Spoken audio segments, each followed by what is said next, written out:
Hello everyone, today I wanted to talk a little bit about waterproofing in showers. So here we have a shower that we are currently taking out, and down here at the bottom we've found that there's a lot of mold growing here and in the step that went up and over to get out of the shower. And the reason that is, this is really important, making sure that when you're doing your shower you have the correct waterproofing. So this is some kind of a tar paper. This house is pretty old, so tar paper's what they're using in the day.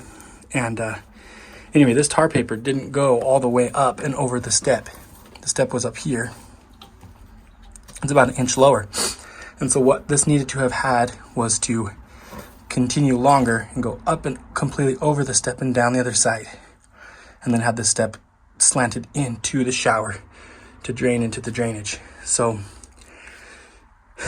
what this did was any water that landed on the step or on the horizontal portion went in through the grout and down into all the wood that was stacked up here, and that all turned to mold. This is all molded and fallen apart, and this whole shower is essentially failed. And it's really you have to redo it, and then there's that cost, and there's also the health and safety hazards of having mold in your home. So anyway, just wanted to talk about that a little bit. And what we're going to do on this one, when we replace this, we're going to put another tile surround in here.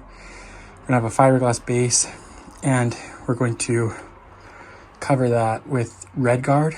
It's a waterproofing membrane, fluid applied, and then that will waterproof everything behind the tiles so that none of this will penetrate through. So here on this tile, you see what they did was tile, and then their mortar, thin set. They had some lath in here, which is this metal. And then they had a little bit more mortar, thin set. And that was essentially the whole entire wall. There was no drywall. There was no waterproofing other than a little bit of tar paper at the bottom. So all that water splashing around, coming in the shower, coming through the tile, especially through the grout joints, and then into the wall, and all this becoming very humid. And as you see down here toward the bottom of the wall, it starts to become very black. That is a problem. So up here toward the top where there's less water, it was better, less humidity. So this wasn't waterproofed correctly, and we're going to redo it here. So if you want more information on remodeling your home, finishing your basement, you can reach us at dansiedesignbuild.com. Thanks. See ya.